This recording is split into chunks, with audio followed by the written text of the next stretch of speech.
All right.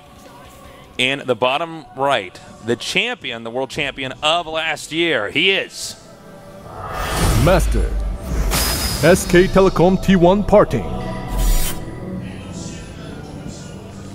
And his opponent over here in the upper left, guaranteed to get out of this group. He is Grandmaster Ro16 Star Soki. all right. So tasteless. So Artosis.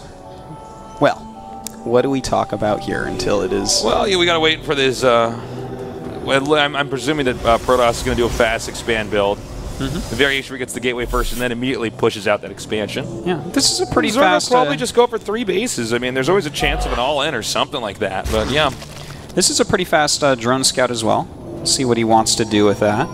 Wouldn't it be funny if we saw a proxy hatch this game? that would be cool. Actually, Yeah. I'd be all for that. Yeah, I wouldn't mind. I love casting. Maybe just games hide a that do hatchery weird in the stuff main like that. base. Yeah. And hope the creep doesn't get there in time. Oh, and look where it's going. Oh god. Oh god, Tasteless. Oh, I think it actually is going to be a proxy hatch. Yeah. Well, guys, we did warn you that Sulky's out of the group and has a match this weekend, so these are the types of cheesy plays that I was expecting going into today. Well, it's fun, too, because you get to experiment with a build like this that you would not normally get to practice against somebody like Sulky on a televised match. So, And actually, he didn't end up doing Party, rather, sorry.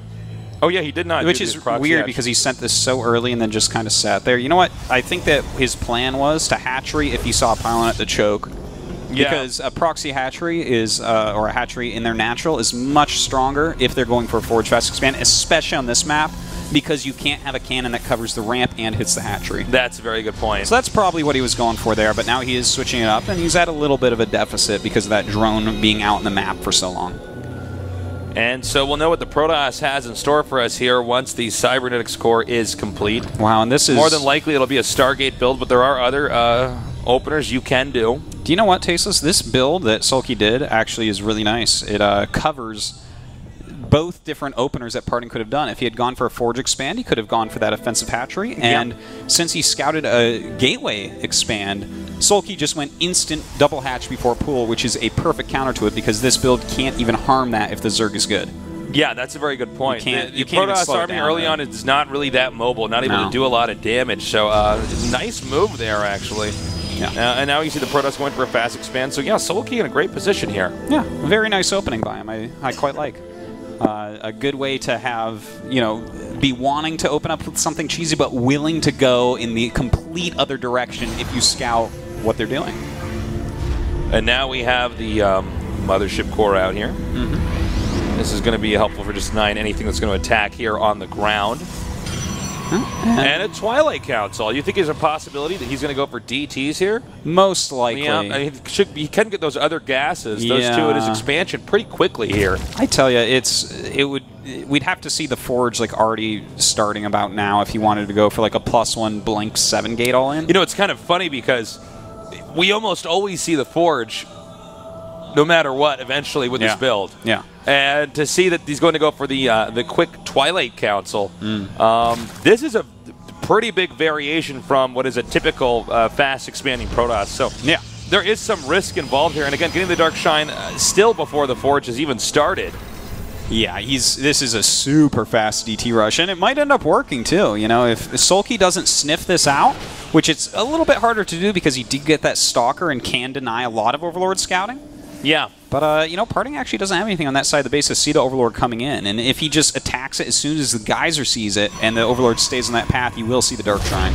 All right, so the Zergling's going to come up here. Now, he doesn't want to let that get inside, which he will deny easily. If that Link gets inside, or even if this Overlord comes over here and spots a Dark Shrine, you know, every second counts here. So he's going to have to be careful, and he now knows. Now, the Dark Shrine is a little bit more than halfway complete, but, you know, that really is quite impactful at this part of the game. This guy, Parting, has invested all of his resources into getting Dark Templars out as quick as possible, and that's hinged on the element of surprise.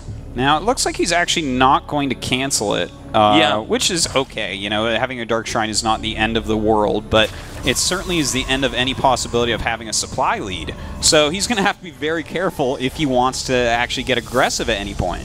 Yeah, we have about 10 Lings being made right now. He's warped in that first Dark Templar. The second one, by the way, warped in outside of the entrance of the base and now headed up here. Huh? And we'll see if a DT can maybe slip by somewhere and get a few drone kills still. But the thing is, the supply for Sulky is going to go way up. Like, he'll probably just grab Roach Speed as soon as the layer is done and just start making a bunch of units. Almost gets us around. Yeah. And now this DT coming over here to the third base. Not a lot to defend. The DT now attacking the Queen. The Queen retreating.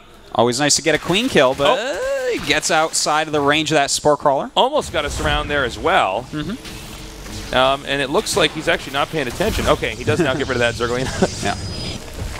Now, you know, he's zoned out the Dark Templars, I mean, perfectly. Yeah. The DTs, I don't even think a drone was killed here. No, I don't think anything was killed yet. And he's trying to get that one out too, but just barely doesn't make it. Looks like he will lose nice surround here. Now, those Lings, way more expendable than that DT. You look at how many minerals and gas that costs. And, of course, all that time spent trying to get the Dark Shrine up. Yeah. You know, the DTs, what did they end up doing? Well, I guess they made Sulky make 8 Lings before he wanted to, and they made him make 3 Spores, which is never really that bad to have. No, so you want to get those Spores eventually anyways. So, yeah. Nice trap over here, taking out a few of these Zerglings. Yeah, and Parting is making it really look like he wants his third base, and truth be told, I think he does, Tasteless. I couldn't imagine that he's trying to set up into a 2-base all-in after an opening like this. No, well, I mean, even if he did a 2-base all-in, that army would get there so late, the Zerg should easily be able to take care of it. Yeah. So he's going to tear down these rocks over here and expand to that region, a little bit south of there. And you know what? Sulky from here, I would say he's droning very well. He's getting Roach Speed to make sure he can't die, because as long as he has Roach Speed, a lot of larva, and he just kind of watches what Parting's doing, there's no way after that failed DT opener that he can go kill him anytime soon. So from here, it's really up to Sulky where he wants to go. Does he want to go into Mutas, Swarm Hosts, Infestors? Does he just go up to Hive Tech and grab Vipers?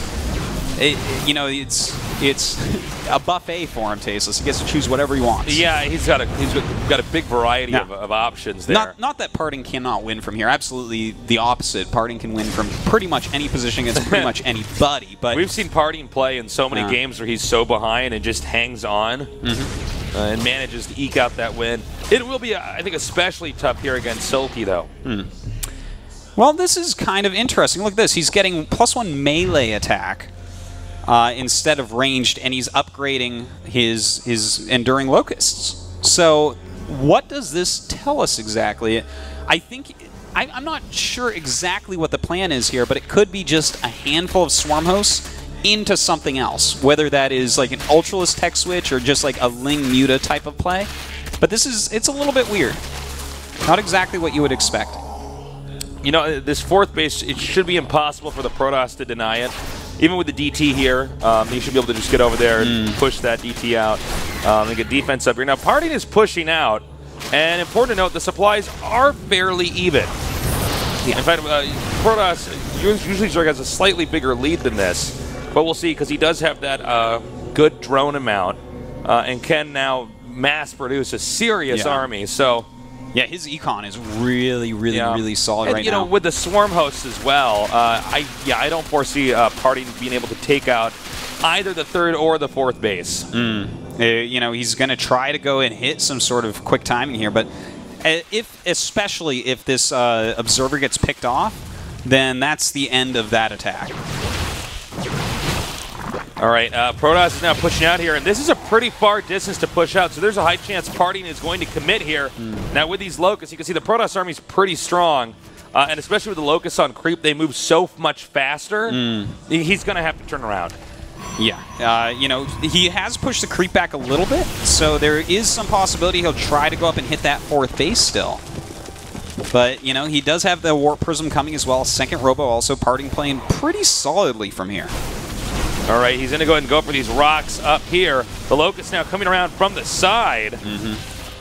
And he does use some force fields to go down there and block those Locusts so he can get back. You know, the fundamental problem here for the Protoss is that he can keep throwing up these force fields, but he's going to lose energy on the sentries, whereas the Swarm Host will just be able to regen the Locusts there. So that's a little bit of a tricky situation. And we have a lot more gateways now coming down here, and he's going to finish up his Templar attack. And you know what? I have to say, I really like the way Parting is playing this, where he's going for Templar Tech, he's getting his Thermalance, a second Robo, and Charge. He's getting all these very important things, but he's going a little bit slower on the Colossi. Yeah, so he's not like super committed to Colossi right now. He's kind of developing his entire tech tree and upgrades, and then he'll go into mass Colossi production. Now we have the Warp Prism coming up here. In the top center. Now with the Swarm Host, the rest of the Zerg army pushing out into the more the middle of the map, if he does send that Warp Prism up into the main, he could do a lot of damage. That's right, but the Warp Prism not really doing anything right now. He is microing very heavily on this army as the Locust come up for that little flank, and he's mostly out of force fields there, so he's got to be quite careful about that. All right, he's going to go ahead and drop up ahead. And let's see how much damage this actually does. This is a great technique to use against players that have Swarm Hosts because they tend to lack mobility. And we're going to have 2 DTs coming out here now, and many more about to be warped in. It looks like some Zealots coming in right now. They do, and he does have to actually get away from there. Too many units incoming. Yeah, completely denied that. And now he gets the Warp Prism with ease. Yeah. You know, he couldn't have known, but there was no detection when he first flew over there at that 4th base. If he had happened to drop the 2 DTs, he probably could have ended up getting the hatchery or at least killing off several drones. All right, well, he's turtled up here with the Colossi. It looks like he doesn't want to show that he has more Colossi back in his main as he attacks out here. And I guess that's so that Sulky does not make additional Corruptors. Yeah, I think you're completely right on that, Tasteless. Again, he went very slowly on the Colossi at first, and right now, what does it look like exactly to Sulky? It looks like it's going to be heavy Templar attack. Yeah, like Templars, maybe Void Rays mixed in, something like that. Well, he's going to go for the 5th base now. This is probably one of the trickiest bases for Protoss to actually get up once the Zerg has 5 bases, because this is where Zerg can really get you spread out and also drop and use Nidus Worms. And of course, the Zerg's army is just, we're in like the supreme late game at that point in time. Yeah. Well, Zerg has taken his 5th base, so we are getting there. Right now with Parting, he's getting that Storm finishing up. 2-2 almost done for these Zerglings. And more Colossus on the way. He's going to have to get down here, though, and defend his 3rd base. All right, the Locust just now ran out of spawn time, so it looks like he's going to regroup now here at the 3rd and just try to hold off this attack, which should be pretty doable. In fact, it was so doable that Sulky decides to then turn around. Another Warp Prism, actually, excuse me, 2 Warp Prisms coming up. One will harass the main, the other one will and actually with the Zealots over here, this is going to be really good. Yeah, it looks like maybe 3-pronged harassment here. In the meantime, trying to engage well on this army. A good Psystorm goes down on those Corruptors. Another couple really great Psystorms, but so many units coming in. Yeah, there's just so much Zerg, everything. Now, he does take out all these Corruptors, forcing them back. And by the way, supplies now 187 to 184, but these Zealots still doing a lot of damage, taking out a lot of these drones. In fact, for the drone count, it looks like it's 62 to 74 probes right now. Yeah, Parting's harassment doing a pretty darn good job. He is hitting that 5th base that's Morphine. Looks like the main base is sealed up tight, though. Definitely not going to get any damage done there. Yeah, well, he's, Sulky's playing this out the way he's supposed to. He's got a ton of Spine Crawlers. Oh my god, though, but the Zealots now coming up here and taking out that bottom base as well. And that, if this goes on for much longer, it will be Parting that's going to be ahead in bases. Yeah. Well, Parting doing a really great job, Tasteless. To be ahead in bases is a big deal here. If he can start getting a big bank, he can start being a little bit more wasteful and aggressive with his attacks. Yeah, and now he's warping in a lot more Zealots over here. Now, it looks like with Sulky in a defensive position, it's going to be very difficult to actually wipe out anything else that Sulky has. He's continuing to do this to guerrilla harass. Now, really, what Parting gets out of this is that base up for free, whereas Sulky has to defend. That's right. And, well, right now he is trying to push forward through some of these Locusts. He's got the creep spread way back for Sulky, so that's really nice against Swarm Host type play. Parting regrouping now. Oh my god, these 2 Colossus are isolated right here. He cannot afford to lose these. One goes down, the other one is saved with a nice blink there from Parting. And he is continuing to warp in a lot of Zealots for harassment. Parting actually putting on quite a show here, adding 3 Stargates while all this is happening. Now that's interesting. You think he's going to start pooling Void Rays here, or would it be Tempest? For sure, Void Rays, I would say, Tasteless. The amount of... Oh my god, that's Broodlords on the way. That's a really nice choice against this army, but when Void Rays start popping out, suddenly not so much anymore. You know, with this many Colossus, he's forced a ton of Corruptors, and to switch into a lot of Void Rays could be very helpful. Yeah, you make a very good point, Artosis. But actually, he's getting that Fleet Beacon Tasteless, so this... Oh, maybe he is going to go for Tempest. Yeah, you know, Parting is a player that really does like Tempest in this matchup. I feel like actually the Void Rays would have been better, though. You know, if in a given situation. Yeah, if you catch them when they don't have any Infestors, which is what's going on right now, then the Void Ray is definitely going to do a bit better, I would say. But Parting knows best, Tasteless, that's for sure.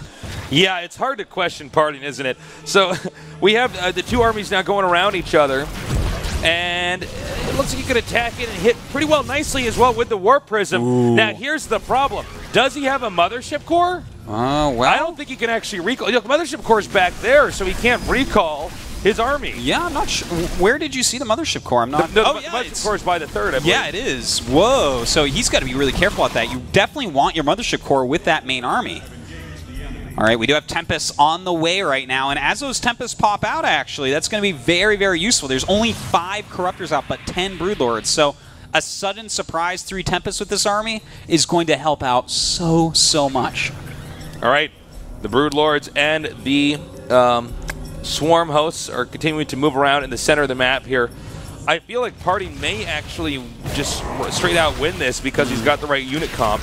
And he teched properly while harassing properly. That is true, but we do have an Ultralisk Cavern on the way, and Ultralisk counter every single unit that Parting has except for that one Archon Tasteless. This is very true. Blanketed Storms coming down here now, wiping out the rest of these Locusts.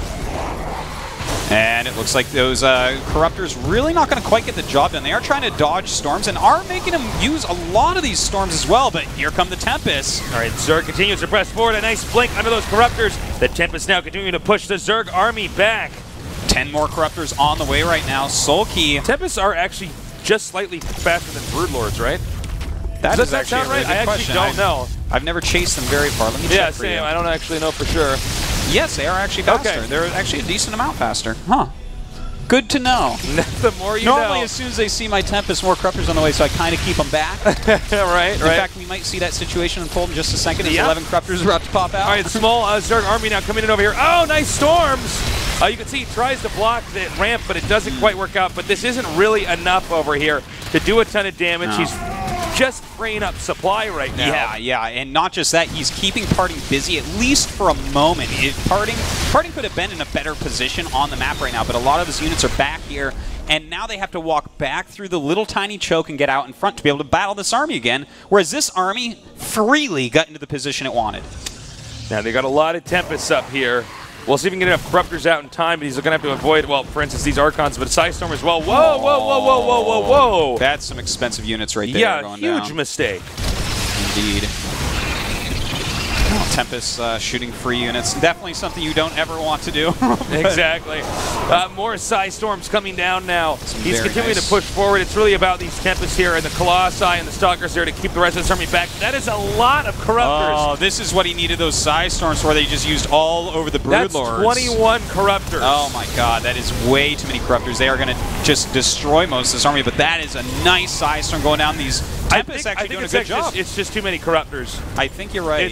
It's so funny because Parting was winning for most of this game, but that's so many Corruptors that everything just dies. And then when you have Broodlords and Swarm hosts here, you have this army that just continues to replenish itself. Yeah, you know, if he had saved those Storms he used on the Broodlords, I think he was like, oh, I can actually just crush this army right now. But what he didn't realize is how many Corruptors were sitting back for Sulky. And if he had, with those 4 or 5 more Storms on those Corruptors, he can win that battle. Yeah.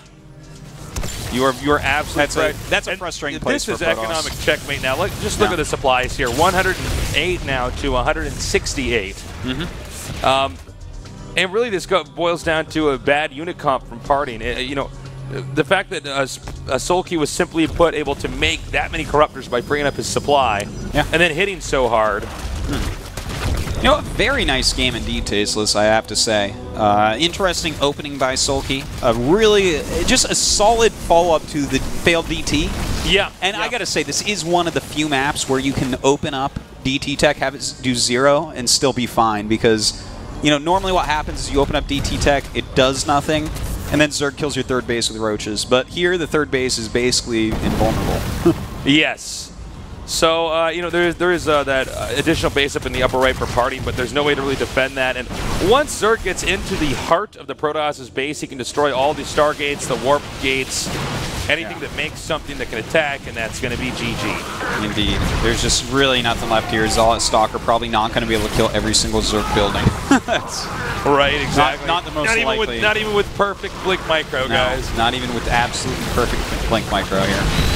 So, yeah, I mean, right now Party is digesting this loss. And what was actually a very well-played game on both sides. What's so funny? I was just thinking when you said not even with Blink Micro, the ghost of Hongen like turned over in his grave. I think even with his ghost there, I don't think he could do it. So, look, the Zerg can deal with this in a multitude of different ways. We do have this small Protoss army going around harassing, but if you just look at the damage output here of the Zerg's army and how quickly everything can be picked off versus this army, the Protoss that's over here attacking into the main, that doesn't really, you know, it doesn't have a lot of, well, let me put it like this. There's no expendable units in there. If they get bruised, they stay damaged. You see that observer that was in front of the 4th base observer that's now dead? That's the only observer on the map. Yeah, and yeah, the other player has Swarm House. So. Yeah, so that observer's like pretty important. If it happens to die, you may as well get out, you know? But yeah, there's not much left. Thing is, Parting, it's a smart thing he's doing to stay in the game because every now and then, like, you know, you'll kill all the buildings. The Zerg could accidentally just make some huge mistake, but I just don't foresee that happening here from Party. It's pretty hard to see. All right, so we have the 1 DT coming in over here. Goodbye, Observer. Goodbye, last Observer.